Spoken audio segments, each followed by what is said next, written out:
Sí. Ah, solo que...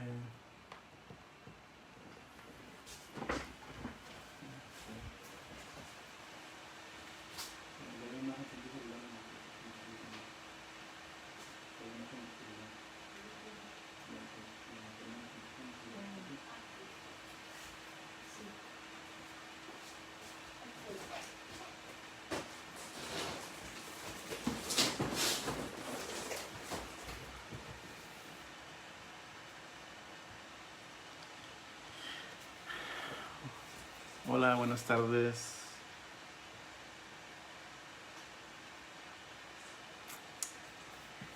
Buenas tardes a todos que están conectando en este jueves 14 de mayo del 2020. Gracias por estar acá ya al pendiente de los estudios. Quiero agradecer, antes de iniciar con el estudio, quiero agradecer a toda la gente que ha estado al pendiente.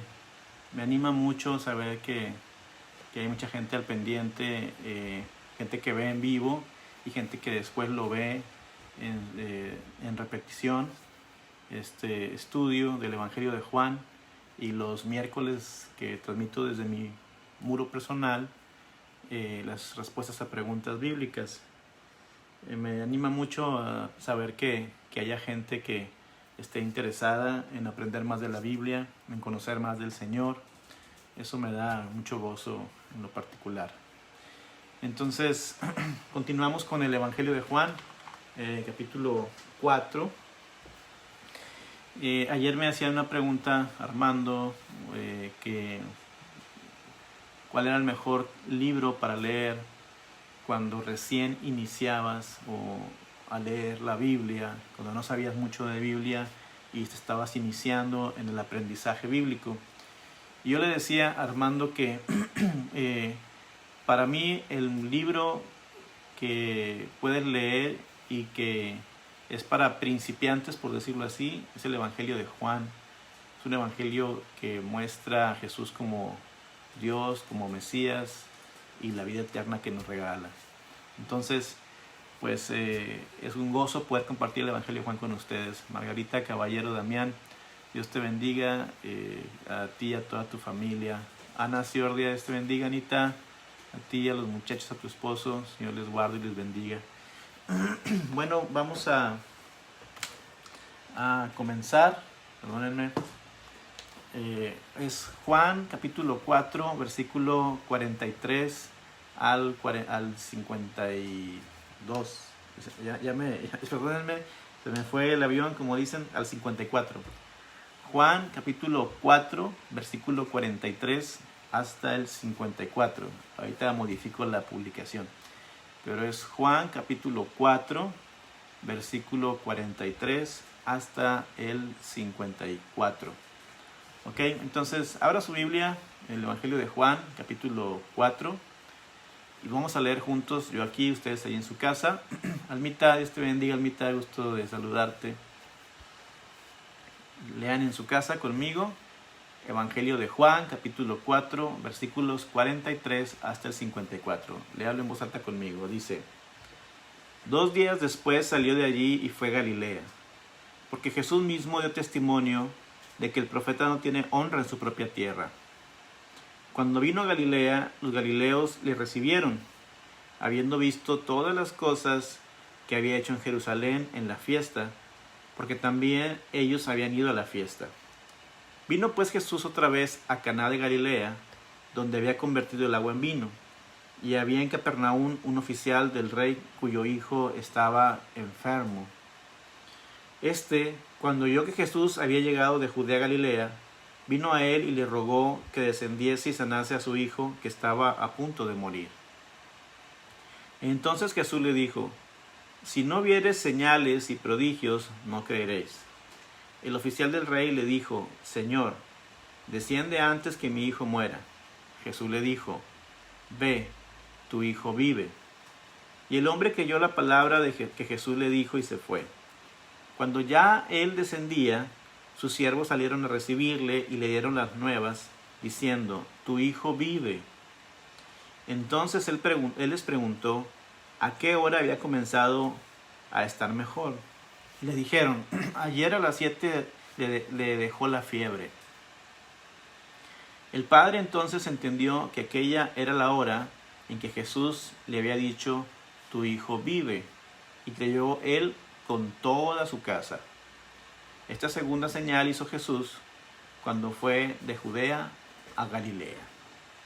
Muy bien. Si me notan un poquito lento es que he andado un poquito enfermo, un poquito mal, y me siento un poquito mal de la presión, pero estoy bien, solo que de repente se me lento, me tomé medicamento y por eso ando un poquito lento. Rosy Deras, buenas tardes Rosy, qué gusto saludarte, espero que estés bien con tus hijos y tus nietos, Dios te bendiga.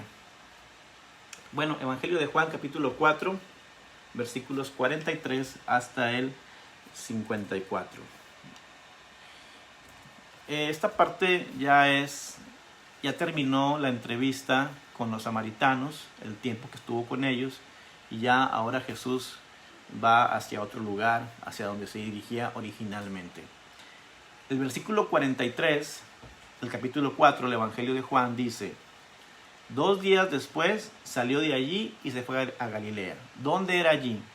Acuérdense que era con los samaritanos. O sea que Jesús permaneció 2 días con los samaritanos, aquellos a que los judíos consideraban impuros, los menospreciaban. Bueno, Jesús no los menospreció y se quedó con ellos 2 días ahí. Y luego se fue a Galilea. Y ahora sigue en este pasaje la narración de la obra de Jesús en Galilea, una provincia también menospreciada por los judíos de Judea. Y es que los judíos de Judea, se oye raro, pero los judíos que vivían en el área de Judea, es decir, los judíos del sur de Israel, voy a insistir, voy a repetir, Israel se divide norte, centro y sur. En norte está Galilea, en el centro está Samaria y en el sur está Judea. Okay. Todos los judíos del sur, del área de Judea, eran muy orgullosos, muy religiosos y menospreciaban a los que eran de otros lugares. Ahí sí aplica la frase provincia, porque ahí sí había un rey y lo que estaba fuera de la capital, fuera de Jerusalén, era provincia, eran provincianos. Aquí no aplica provincia, no tenemos rey, pero bueno, es otro tema. Entonces, en este caso, los de Judea menospreciaban mucho a la gente de Samaria y a la gente de Galilea. Así que a los de Galilea se les consideraban poco cultos, ignorantes, torpes, brutos en el sentido de salvajes. Así que en ese sentido tenían un desprecio por los norteños o por la gente de Galilea. Por eso no era muy común que los judíos del sur de Israel estuvieran conviviendo con los judíos del norte de Israel, o sea, los de Judea con los de Galilea. Juan habla poco del ministerio de Jesús en Galilea, como que el apóstol Juan no le prestó mucha importancia al ministerio de Jesús en Galilea, pero Mateo, Marcos y Lucas detallan ampliamente el ministerio de Jesús en Galilea. La obra de Jesús en Galilea fue una profecía cumplida, porque en Isaías capítulo 9, versículos 1 y 2, se habla de la obra de Jesús en Galilea. Se lo voy a leer, dice así: mas no habrá siempre oscuridad para la que está ahora en angustia, tal como la aflicción que le vino en el tiempo que livianamente tocaron la primera vez a la tierra de Zabulón y a la tierra de Neftalí, pues al fin llenará de gloria el camino del mar de aquel lado del Jordán, en Galilea de los gentiles. El pueblo que andaba en tinieblas vio gran luz, los que moraban en tierra de sombra de muerte, luz resplandeció sobre ellos. Esta profecía de Isaías 9, versículos 1 y 2, que fue dicha unos 700 años antes de Jesucristo, se cumple ahí cuando Jesús predica en Galilea. Entonces es un cumplimiento de una profecía. Versículo 44 del capítulo 4 del Evangelio de Juan dice: porque Jesús mismo dio testimonio de que el profeta no tiene honra en su propia tierra. Tengo una anécdota muy padre que contarles, bueno, muy triste que contarles, ahorita se los platico, nomás déjame les explico ese versículo. Saludos Gerardo Montemayor, saludos a la hermana Irma, a las muchachas, a los nietos. Ahorita les platico la historia muy triste, pero déjame explico el versículo, lo que quiere decir el versículo 44. Jesús nació en Judea. Ahora, no se me confundan, voy a insistir. Israel se divide en 3 regiones, norte, centro y sur. Al norte está Galilea, al centro está Samaria y al sur está Judea. Jesús nació en Belén de Judea. Es decir, Jesús era sureño, nació en el sur de Israel. Sin embargo, Jesús fue llevado a Egipto como un refugiado por la persecución y asesinato de los niños menores de 2 años por Herodes. Ustedes recordarán esa historia en Mateo capítulo 2.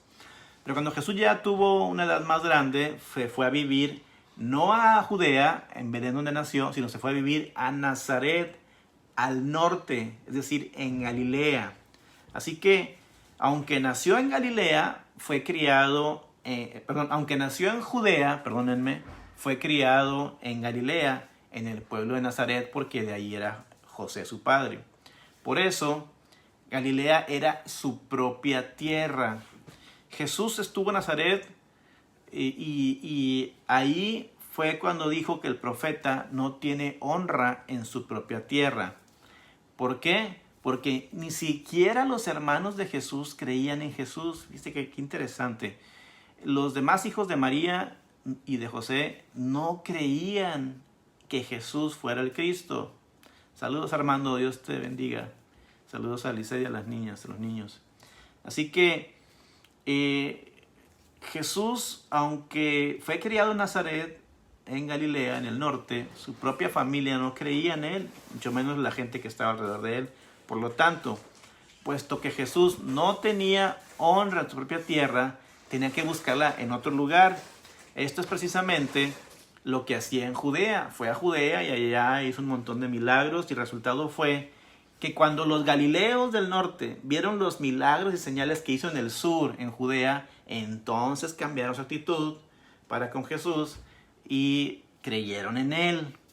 Pero no creyeron hasta que vieron los milagros en el sur, en Judea. En Galilea no creyeron.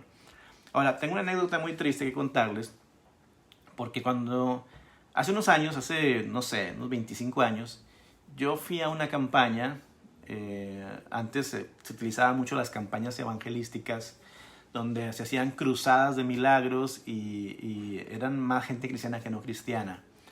Y fui a una campaña evangelística en el auditorio de la Facultad de Ingeniería Mecánica y Eléctrica de Monclova, la FIME. Ahí en el auditorio de la FIME hubo un evento de un evangelista muy conocido. Voy a omitir su nombre por si alguien lo llega a conocer. Y verdad que tenía un don muy impresionante este hombre. Sí, Dios lo usaba para hacer milagros, pero tenía mucha soberbia. Lilia Medrano, Dios te bendiga, saludos. Y entonces en ese evento yo estuve de espectador y recuerdo que después de estar orando por los enfermos y de que hubiera sanidades y milagros, el predicador o el evangelista dijo: la Biblia dice que el profeta no tiene honra en su propia tierra, pero mírenme a mí. Y toda la gente, ¡bravo! Y digo qué triste porque pues esa es una total muestra de soberbia, de vanagloria, de todo aquello que precisamente Dios nos pide que no busquemos, ¿no? La gloria y el aplauso de los hombres. Pero bueno, es una historia que sucedió hace como 25 años. Ok, versículo 45 del capítulo 4 del Evangelio de Juan. Versículo 45 del capítulo 4 del Evangelio de Juan. Cuando vino a Galilea, los galileos le recibieron, habiendo visto todas las cosas que había hecho en Jerusalén, en la fiesta, porque también ellos habían ido a la fiesta. Y es lo que les decía, los de Galilea, incluso los hermanos de Jesús, no creían en Jesús. No creían en Jesús. Juan el apóstol escribe que el profeta no recibe honra a su propia tierra porque no creían en Jesús. Sus hermanos no creían en él. Sin embargo, cuando habían ido a la fiesta, a la Pascua, en Jerusalén, y vieron los milagros y las señales que Jesús hizo en Jerusalén, entonces ya creyeron en él, cambiaron totalmente su actitud. Así que no dice Juan que cambiaron su actitud por haber oído su palabra, por haber escuchado su enseñanza, ni porque se convencieron que era el Salvador del mundo o que era el Mesías. Más bien cambiaron su actitud cuando vieron las señales que había hecho en Jerusalén. Entonces, esto nos enseña dos cosas. Primero, que el hombre es tan incrédulo que así como dijo Tomás, muchos siguen diciendo, hasta que yo no vea, no creo, ¿verdad? Y esa es una pena porque Jesús dijo, dichosos o bienaventurados los que no vieron y creyeron. Qué importante es creer, tener fe. Y número dos, también es importante notar que Jesús no buscaba la gloria de los hombres. Es decir, Él no hacía milagros para que lo vieran, lo admiraran y lo aplaudieran. Él hacía milagros porque Él venía a cumplir una misión que era predicar el evangelio del reino a toda la nación de Israel e incluso a los gentiles. Versículo 46 del capítulo 4 del Evangelio de Juan. Versículo 46 del capítulo 4 del Evangelio de Juan. Si me ven lento es que ando un poquillo malillo y he tomado un medicamento para la presión, pero por eso si me ven un poquito lentos por eso. Vino pues Jesús otra vez a Caná de Galilea, donde había convertido el agua en vino. Y había en Capernaum un oficial del rey cuyo hijo estaba enfermo. Juan ya había escrito sobre el milagro de Jesús en Caná de Galilea. ¿Cuál era ese milagro? Lo vimos en clases pasadas, en el capítulo 2 del Evangelio de Juan, que es el primer milagro registrado, al menos en este Evangelio. Y el milagro fue transformar el agua en vino. Entonces, ya había habido un milagro. Así que cuando viene él a la región de Caná, Capernaum, un oficial del rey, es decir, una persona que estaba en eminencia, que estaba en autoridad, que tenía un trabajo dentro del palacio real, tenía a su hijo enfermo. Ahora, yo quiero que notemos que aún las personas en eminencia, las personas con autoridad o con poder adquisitivo, económico, con dinero, no escapan de las aflicciones físicas y espirituales que todos pasamos. Aún los hombres más poderosos y más ricos del mundo también necesitan ayuda de Jesús. Aquí tenemos el ejemplo de un hombre distinguido, de un hombre rico, de un hombre que tenía una buena posición, puesto que estaba trabajando con el rey directamente, y aún así acude a un carpintero, porque esa era la manera en que veían a Jesús, como un carpintero, como el hijo del carpintero. Es decir, qué importante es ver que una persona de posición económica alta se humilló para ir a buscar a una persona de condición económica pobre o baja. Quizá tuvo que recorrer más o menos de Caná a Capernaum 30 kilómetros. Nunca he ido a Jerusalén, a Israel, pero es la distancia que hay, porque he estudiado geografía. Son como 30 kilómetros. Recorrió esos 30 kilómetros para ir a encontrarse con Jesús, con un carpintero de la aldea de Nazaret. Y quizá eso, porque cuando leemos la Biblia la leemos de corridito, hermanos. Pero si nos ponemos a meditar, piense cómo una persona distinguida se tuvo que viajar 30 kilómetros para ir a pedirle ayuda a un hombre que se decía ser el Mesías, pero que todo el mundo conocía como el hijo de José, que estaban ahí sus hermanos y sus hermanas que conocían de toda la vida. Es probable que tendría que soportar burlas y risas porque le han de haber dicho, ¿qué te pasa? O sea, ¿cómo tú, siendo alguien eminente, vas y buscas a un carpintero que habita entre nosotros? ¿Qué te va a ayudar esa persona? ¿Estás loco? Sin embargo, a ese hombre no le importó que lo juzgaran de loco, porque él tenía el temor en su corazón de la pérdida de su hijo, así como cuando usted y yo sufrimos por un familiar que amamos, nuestro papá, nuestra mamá, nuestros hermanos, nuestros hijos, primos o incluso nuestros amigos que están enfermos y sufren. También sufrimos con ellos y buscamos la ayuda que esté a nuestro alcance para bendecirles, para que sean resueltos la situación en la que estén. Si es una enfermedad, que sean sanos. Así que a este hombre que estaba en eminencia, no le importó que la gente pudiera burlarse de él o juzgarlo de loco por buscar a un carpintero, pero fue a buscar la ayuda de Jesús. Así que si queremos la ayuda que nos puede dar Cristo, debemos ser lo suficientemente humildes como para tragarnos el orgullo y no preocuparnos por lo que digan los demás. Cuando usted necesite ayuda de Jesús, usted clame al Señor donde quiera que esté y en la situación que esté. Busque la ayuda de Dios, aunque los demás se rían de usted. Versículo 47 del capítulo 4 del Evangelio de Juan. Versículo 47 del capítulo 4 del Evangelio de Juan. O sea, el hombre eminente, cuando oyó que Jesús había llegado de Judea a Galilea, vino a él y le rogó que descendiese y sanase a su hijo que estaba a punto de morir.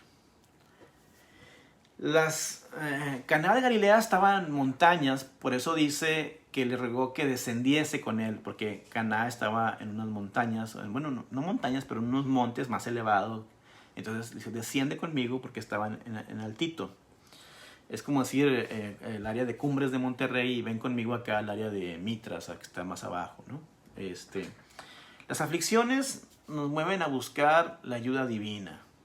Y la aflicción cuando viene a nuestra vida puede ser tan fuerte que sentimos que el mundo se acaba o que no hay solución, no hay respuesta, ya sea a una necesidad económica, a una necesidad física como una enfermedad, a una necesidad emocional como un duelo, o a una necesidad espiritual como la pérdida de la salvación o de sentir ese amor por Dios.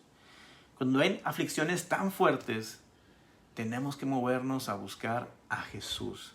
Sin duda, este oficial, este hombre eminente, había escuchado, había oído del milagro que Jesús había hecho en las bodas de Caná de Galilea cuando convirtió el agua en vino. Y también debió haber escuchado los milagros que Jesús hizo en Jerusalén en la fiesta de la Pascua. Y entonces él estaba convencido de que Jesús podía sanar a su hijo. Y probablemente este hombre eminente, porque su situación lo permitía, había gastado mucho ya en los médicos y aún así su hijo seguía enfermo y estaba a punto de morir. Carlos, Dios te bendiga. Te vi hace rato, pero otra vez te saludo. Dios te bendiga, hermano. Entonces dice este hombre que dice Juan, que su hijo estaba a punto de morir. Es decir, ya no había otro remedio, ya no había otra solución humanamente posible para salvarle la vida a este hijo del hombre eminente. Ya todos los recursos se habían agotado. No sabemos si había ido con médicos o no, pero dice que que su hijo ya estaba a punto de morir. Y por supuesto que si tenía dinero y era en una posición económica fuerte, él debió haber buscado ayuda. Quiere decir que realmente ya no había nada que hacer. Así que venir a Jesús es saber que hay una respuesta, que puede haber un diagnóstico diferente al que digan los médicos, y no menospreciamos la ciencia, al contrario, creemos que Dios nos ha dotado de razonamiento, inteligencia para crear la ciencia y para de ella avanzar en diferentes áreas de nuestra vida. Pero cuando la ciencia se agota, cuando los recursos se agotan, cuando no hay nada que hacer, Dios siempre está ahí diciendo: yo tengo otra palabra, otra respuesta. Así que él viene con Jesús en su momento de aflicción, en su momento de lucha, y le dice la situación en la que está su hijo. Yo no sé si él hubiera buscado a Jesús sin problemas, porque a lo mejor si este hombre en eminencia no hubiera tenido problemas, quizás no hubiera buscado a Jesús. Pero como tuvo esta aflicción lo llevó a ir y a buscar a Jesucristo. Y a veces las aflicciones nos hacen ir a Jesús. Hay gente que no quiere ir a Jesús, pero pasa por una prueba, una lucha que lo hace acercarse a Dios. Versículo 48 del capítulo 4 del Evangelio de Juan.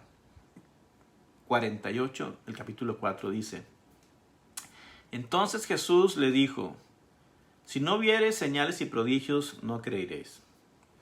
Jesús no habla solamente al oficial que lo escucha, porque aquí en el original emplea verbos plurales, pero está hablando a todo el que está cerca de ahí, y le habla específicamente a los galileos, porque los galileos no creían en él, y como que es una llamada de atención, una exhortación de Jesús, donde les dice: si no ven ustedes señales y prodigios, no creen.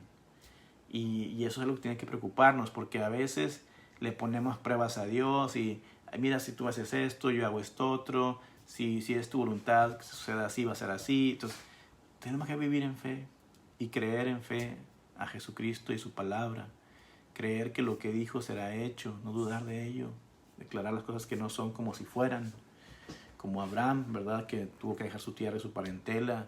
A dónde iba a ir no sabía, ni qué le esperaba, pero él por fe lo dejó. También nosotros tenemos que abandonar nuestras fortalezas, es decir, lo que nos hace sentir fuertes o autosuficientes, para ir a un terreno donde solamente dependamos de Dios. Versículo 49 del capítulo 4 del Evangelio de Juan dice: El oficial del rey le dijo: Señor, desciende antes que mi hijo muera. Tal vez al oír las palabras de Jesús, el oficial pudo haber pensado que no iba a escuchar su petición. Porque Jesús le dijo en el versículo anterior, en el 48, si no ven señales y prodigios, no creen. Como que era un reproche de Jesús. Pero el oficial del rey no se centró en ese reproche, no se centró en esa exhortación, no quiso hacerse de pleito con Jesús, no quiso refutarle a sus palabras, sino que le dijo: ven antes de que mi hijo muera, sin discutir con él, sin profesar, sin refutar, ni creerse mucho, ni sentirse muy espiritual. Simplemente le pide que le ayude. Y de esa manera mostraba humildad, reverencia y fe. Le rogaba que bajara a su casa, porque como les dije, Galilea estaba en un lugar alto, que bajara a su casa antes que su hijo muriera. Y eso requiere fe.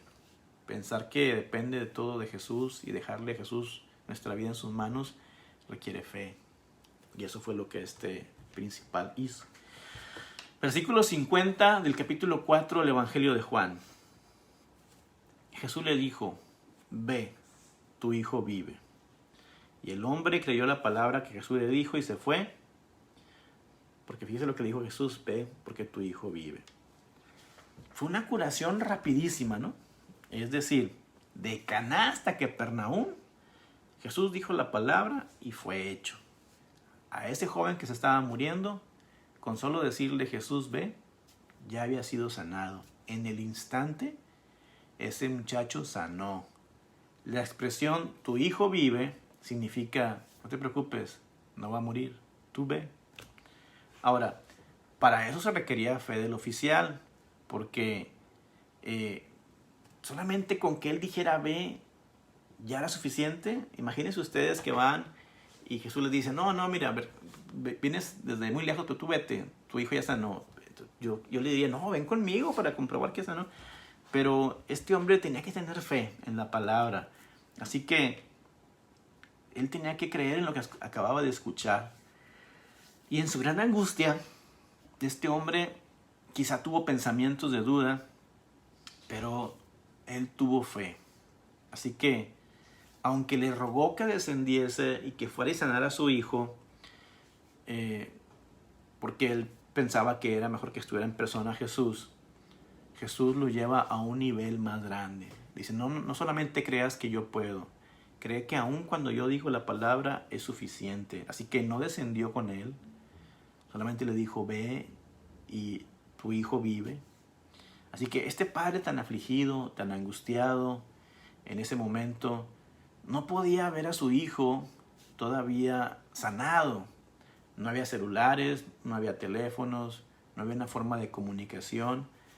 Él tuvo que irse creyendo que al llegar a su casa iba a encontrar a su hijo bien. Así que tuvo que tener una fe tan grande. Hermana Porfiria, Señor me la bendiga, mi hermana Porfiria.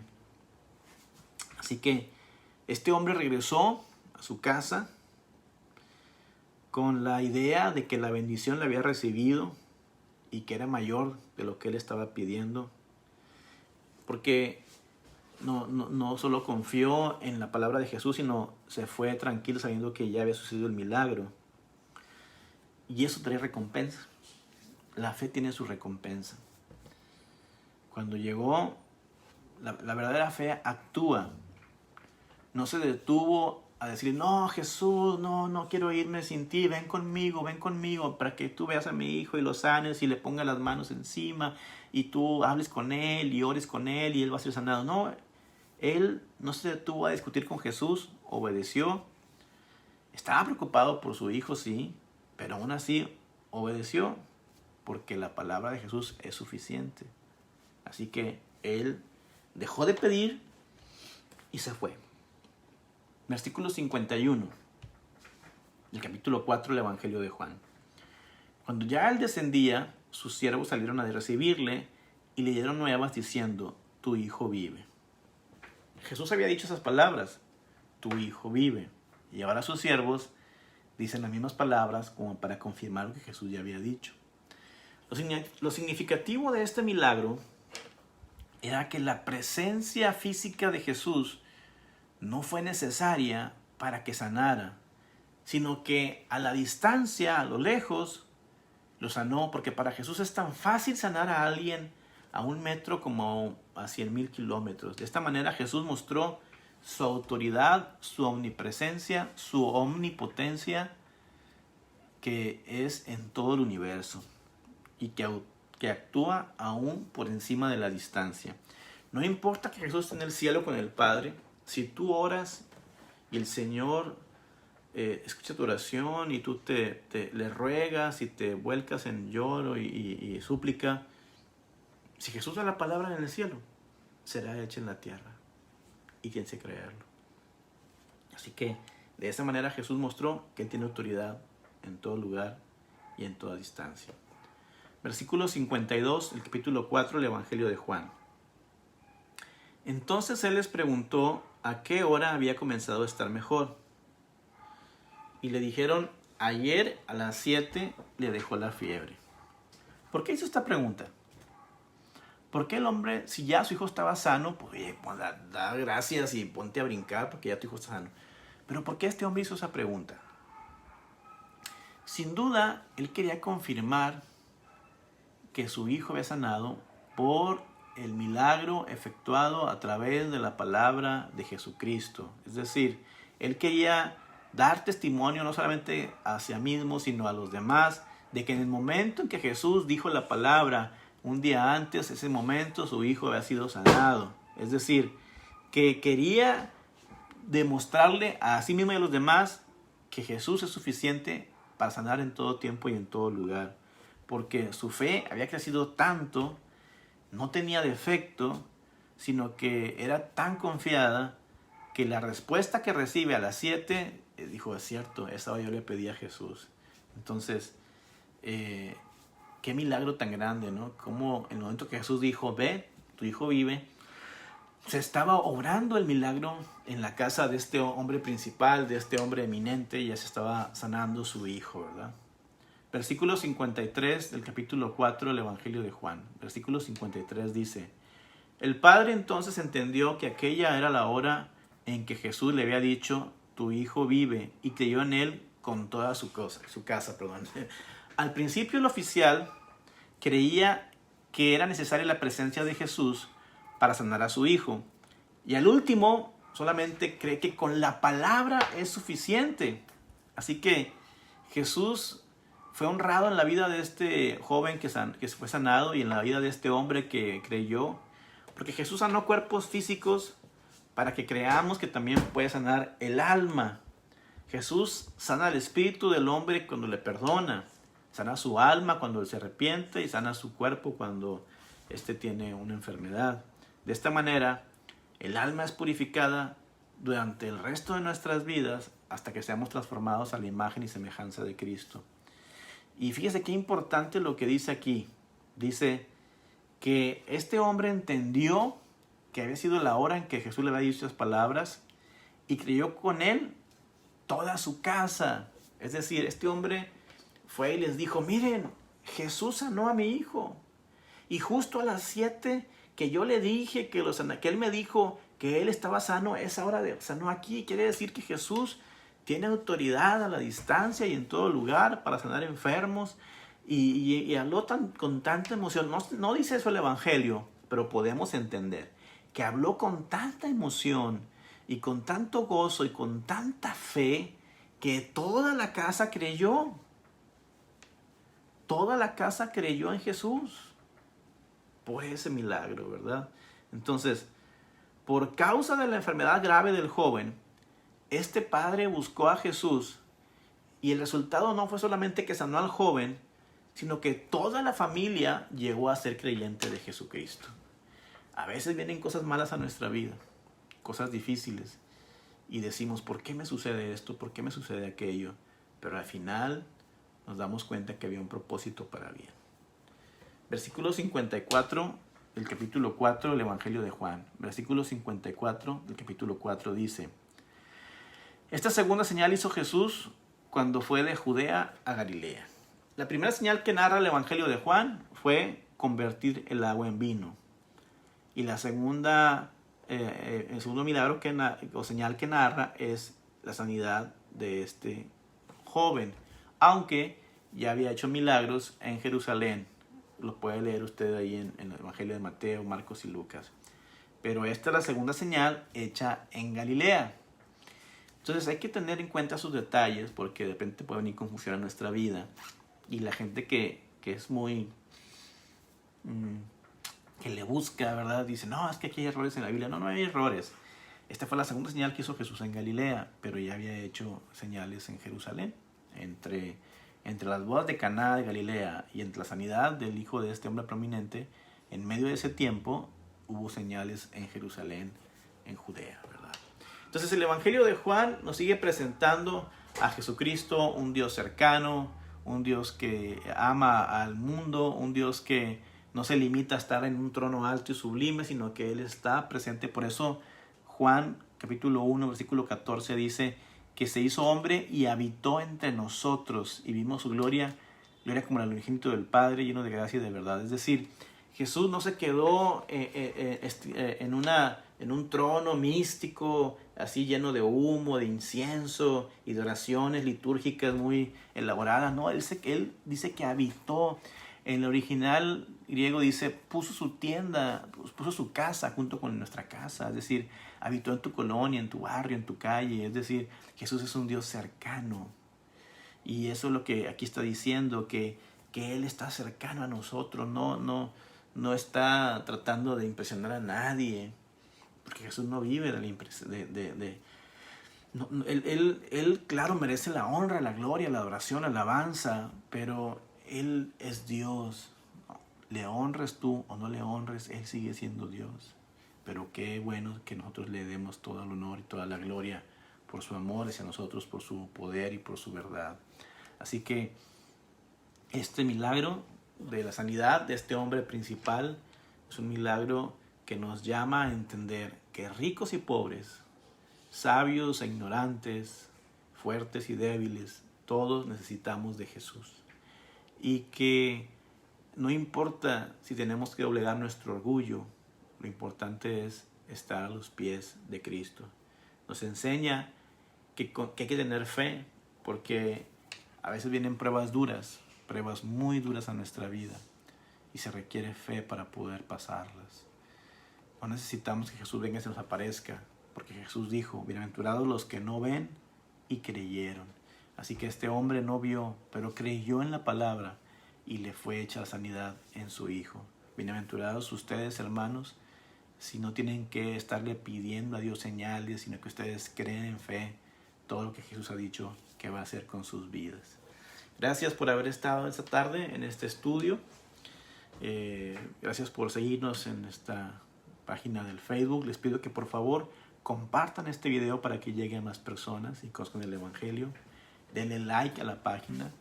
Todos estos estudios también están en YouTube. Usted puede ir a la página de YouTube que se llama Iglesia del Reino MTY, Monterrey abreviado. Ahí está en YouTube todos los, desde el capítulo 1, versículo 1, hasta ahorita donde vamos, capítulo 4, versículo 54, versículo por versículo. Están todos los estudios en Facebook, en YouTube. También en Facebook, pero están en YouTube. Usted puede ir, descargarlos, compartirlos. Le agradecemos que se suscriba al canal de YouTube de la Iglesia El Reino, que le dé like a la página de la Iglesia El Reino, y le agradecemos que comparta este video con más personas. Los espero el domingo a las 11 de la mañana para la transmisión del culto en vivo, del culto que tendremos este 17 de mayo. Los espero el domingo a las 11 de la mañana. Y el próximo martes continuamos con el capítulo 5 del Evangelio de Juan.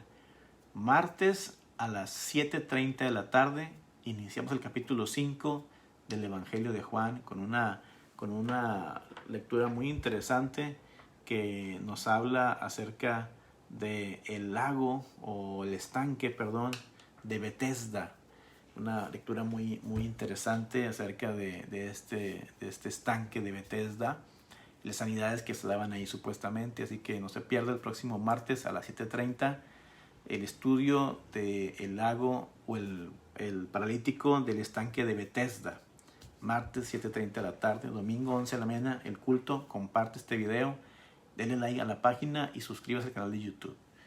Vamos a orar para terminar. Señor, gracias por tu palabra, la cual es bendita por todas las generaciones. Gracias porque nos enseñas a tener fe y a confiar en ti, a despojarnos de nuestras coronas, ya sea posesiones o grados académicos, y a humillarnos delante de ti y reconocer que tú eres Dios y que te necesitamos.